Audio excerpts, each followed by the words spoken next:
निकट से देखा है,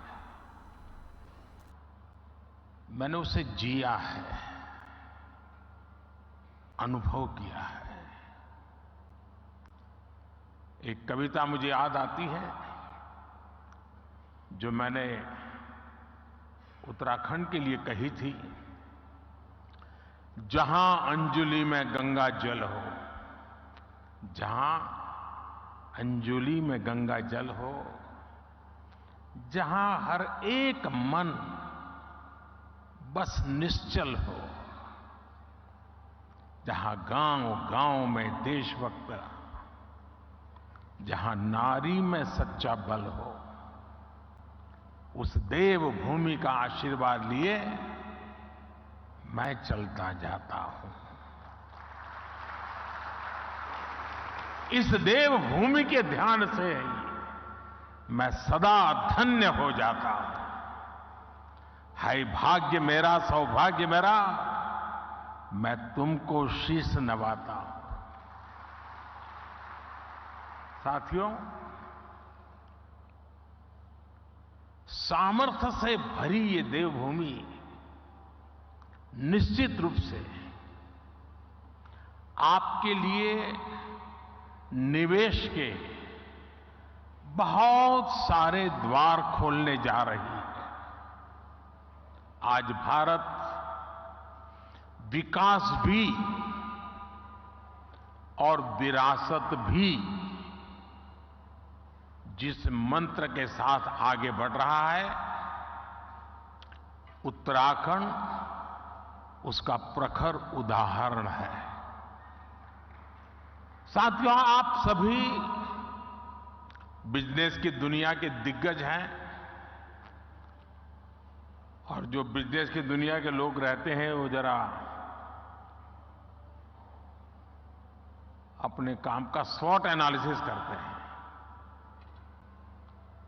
आपकी कंपनी की ताकत क्या है, कमजोरी क्या है, अवसर क्या है, चुनौतियां क्या है, और आप उसका आकलन कर करके अपनी आगे की रणनीति बनाते हैं। एक राष्ट्र के रूप में आज हम भारत को लेकर ऐसी ही स्वॉट एनालिसिस करें तो क्या पाते हैं? हमें चारों तरफ aspirations, hope, self confidence, innovation और अपॉर्चुनिटी ही दिखेगी। आपको आज देश में पॉलिसी ड्रिवन गवर्नेंस दिखेगी। आपको आज पॉलिटिकल स्टेबिलिटी के लिए देशवासियों का मजबूत आग्रह दिखेगा। आकांक्षी भारत आज अस्थिरता नहीं चाहता, वो स्थिर सरकार चाहता है। हाल में हुए विधानसभा चुनाव में भी हमने ये देखा है और उत्तराखंड ने लोगों ने पहले ही करके दिखाया है। जनता ने स्थिर और मजबूत सरकारों के लिए जनादेश दिया है। जनता ने गुड गवर्नेंस के लिए वोट दिया, गवर्नेंस के ट्रैक रिकॉर्ड के आधार पर वोट दिया है। आज भारत और भारतीयों को दुनिया जिस उम्मीद और सम्मान से देख रही है, और अभी सभी उद्योग जगत के लोगों ने इस बात का जिक्र भी किया, हर भारतीय एक दायित्व के रूप में इसे ले रहा है।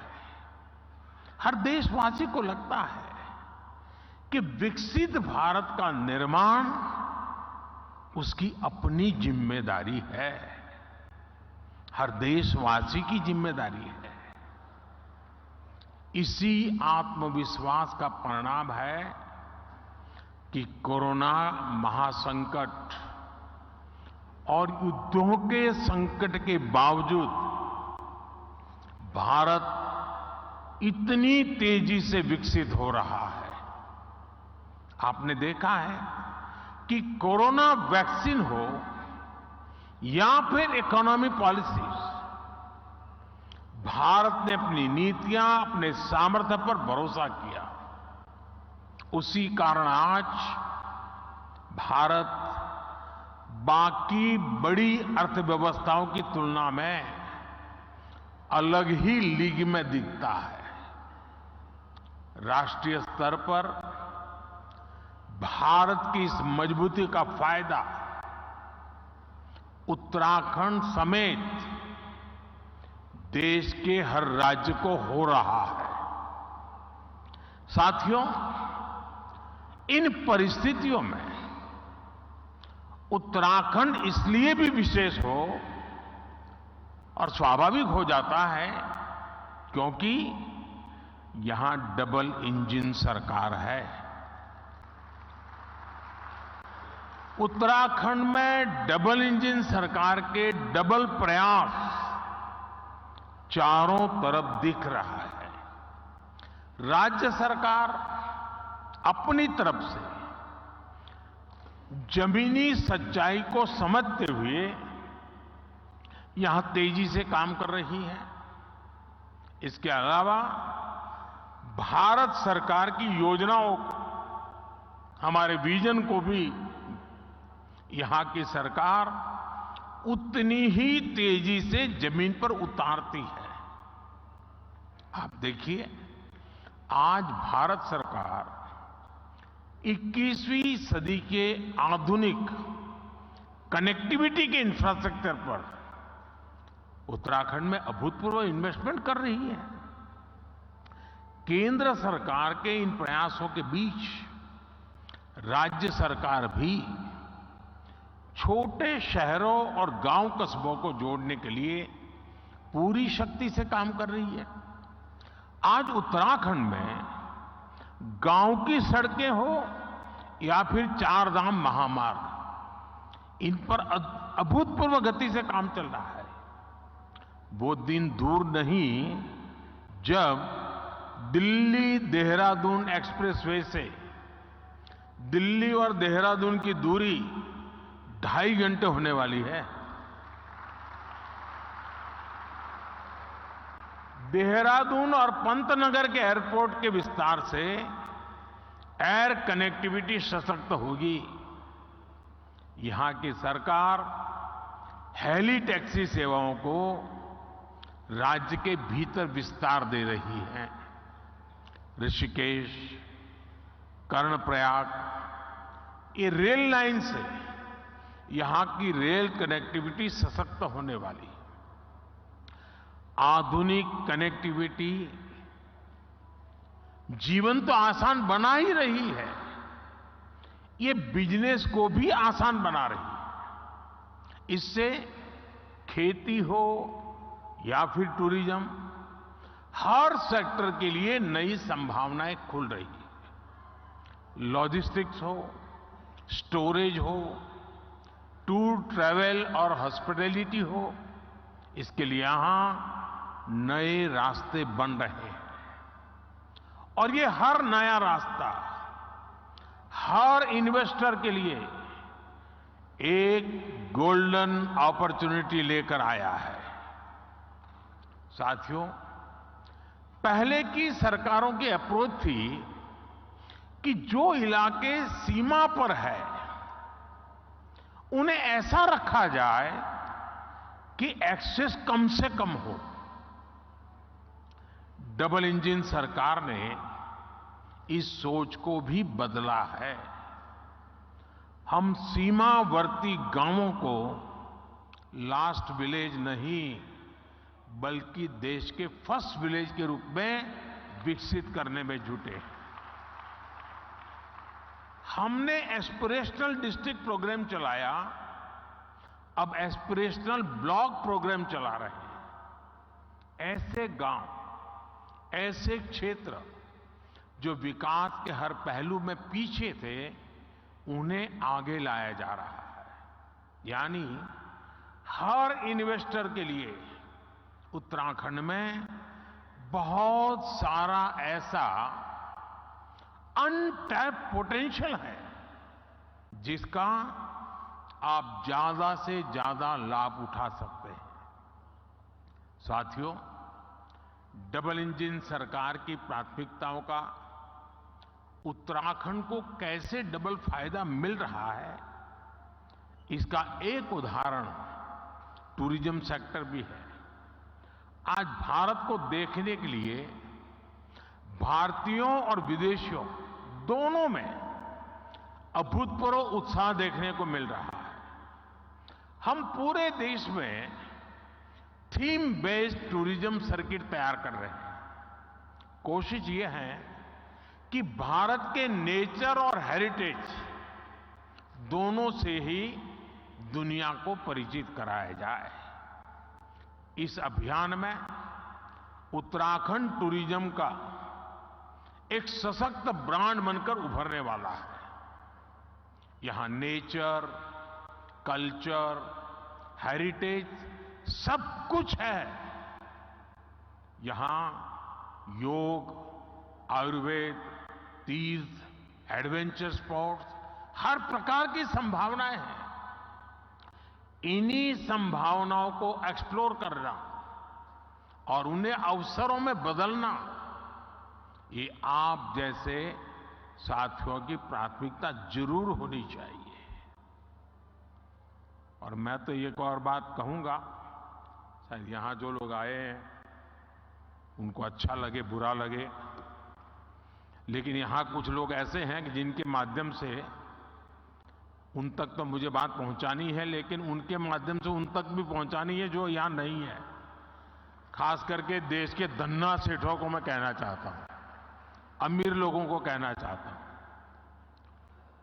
मिलियनर बिलियनर से कहना चाहता हूं। हमारे यहां माना जाता है, कहा जाता है, जो शादी होती है ना, वो जोड़े ईश्वर बनाता है, ईश्वर तय करता है जोड़ा। मैं समझ नहीं पा रहा हूं, जोड़े जब ईश्वर बना रहा है तो जोड़ा अपने जीवन की यात्रा उस ईश्वर के चरणों में आने के बजाय विदेश में जाकर के क्यों करता है?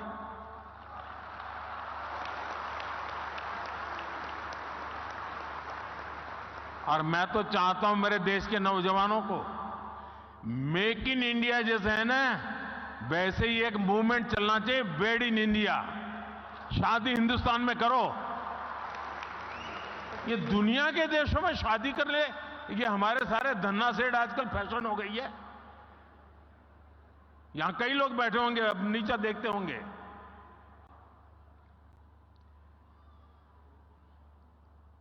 और मैं तो चाहूंगा आप कुछ इन्वेस्टमेंट कर पाओ न कर पाओ छोड़ो, हो सकता है सब लोग न करें, कम से कम आने वाले 5 साल में आपके परिवार की एक डेस्टिनेशन शादी उत्तराखंड में करिए।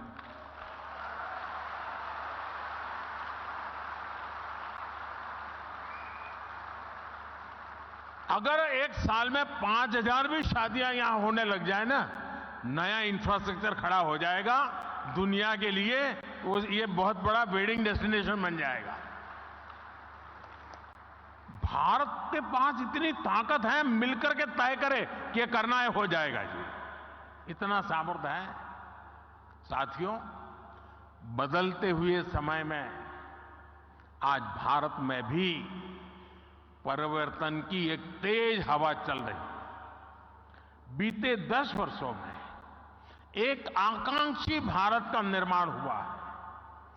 देश की एक बहुत बड़ी आबादी थी जो अभाव में थी, वंचित थी, वो असुविधाओं से जुड़ी है। अब वो उन सारी मुसीबतों से निकल करके सुविधाओं के साथ जुड़ रही है, नए अवसरों से जुड़ रही है।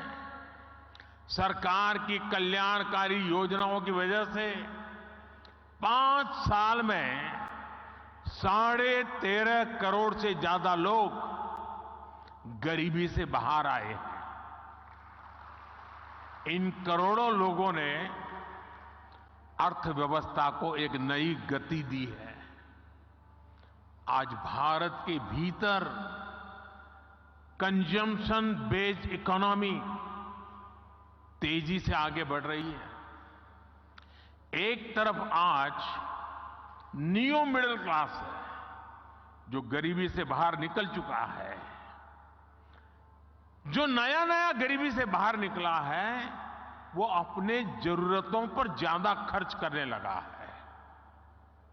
दूसरी तरफ मिडिल क्लास है, जो अपनी आकांक्षाओं की पूर्ति पर, अपनी पसंद की चीजों पर भी ज्यादा खर्च कर रहा है। इसलिए हमें भारत के मिडिल क्लास की पोटेंशियल को समझना होगा। उत्तराखंड में समाज की ये शक्ति भी आपके लिए बहुत बड़ा मार्केट तैयार कर रही है। साथियों, मैं आज उत्तराखंड सरकार को house of Himalaya brand launch करने के लिए बहुत बहुत बधाई देता हूं।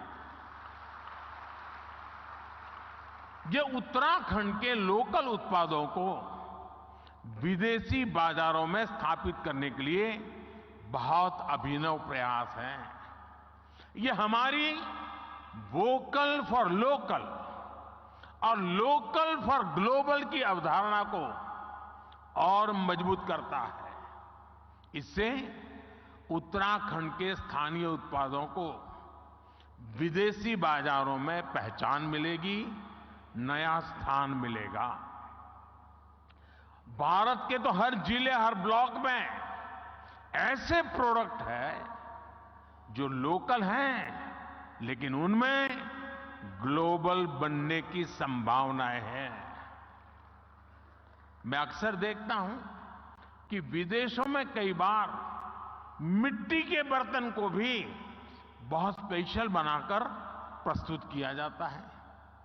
ये मिट्टी के बर्तन वहां बहुत महंगे दामों में मिलते हैं। भारत में तो हमारा विश्वकर्मा साथी ऐसे अनेक बेहतरीन प्रोडक्ट्स पारंपरिक रूप से बनाते हैं।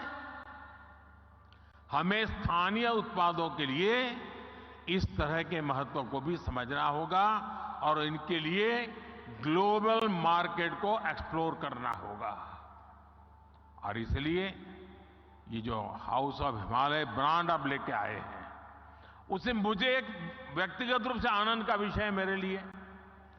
यहां बहुत कम लोग होंगे जिनको शायद मेरे एक संकल्प के विषय में पता होगा, क्योंकि ये संकल्प कुछ ऐसे मेरे होते हैं उसमें आपको सीधा बेनिफिट शायद न दिखता हो, लेकिन उसमें ताकत बहुत बड़ी है। मेरा एक संकल्प है, आने वाले कुछ समय में मैं इस देश में 2 करोड़ ग्रामीण महिलाओं को 2 करोड़ ग्रामीण महिलाओं को लखपति बनाने के लिए मैंने लखपति दीदी अभियान चलाया है। 2 करोड़ लखपति दीदी बनाना हो सकता है कठिन काम होगा, लेकिन मैंने मन में संकल्प बना लिया है। ये हाउस ऑफ हिमालय जो ब्रांड बनती है ना, तो मेरा जो 2 करोड़ लखपति दीदा ने बनाने का काम है ना, वो तेजी से इसमें बढ़ जाएगा। और इसलिए भी मैं धन्यवाद करता हूं। साथियों, आप भी एक बिजनेस के रूप में यहां के अलग अलग जिलों में ऐसे प्रोडक्ट्स की पहचान करें। हमारी बहनों के सेल्फ हेल्प ग्रुप्स हो, एफपीओज हो, उनके साथ मिलकर नई संभावनाओं को तलाश करें। ये लोकल को ग्लोबल बनाने के लिए एक अद्भुत पार्टनरशिप हो सकती है। साथियों, इस बार लाल किले से मैंने कहा है कि विकसित भारत के निर्माण के लिए नेशनल कैरेक्टर, राष्ट्रीय चरित्र को सशक्त करना होगा। हम जो भी करें वो विश्व में श्रेष्ठ हो, हमारे स्टैंडर्ड दुनिया फॉलो करे, हमारी manufacturing zero effect, zero defect के सिद्धांत पर हो। एक्सपोर्ट ओरिएंटेड मैन्युफैक्चरिंग कैसे बढ़े, हमें अब इस पर फोकस करना है। केंद्र सरकार ने पीएलआई जैसा एक महत्वाकांक्षी अभियान चलाया है।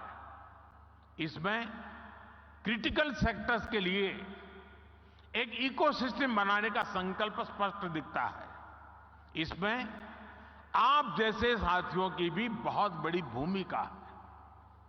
ये लोकल सप्लाई चेन को, हमारे एमएसएमईज को मजबूत करने का समय है, उस पर निवेश करने का समय है।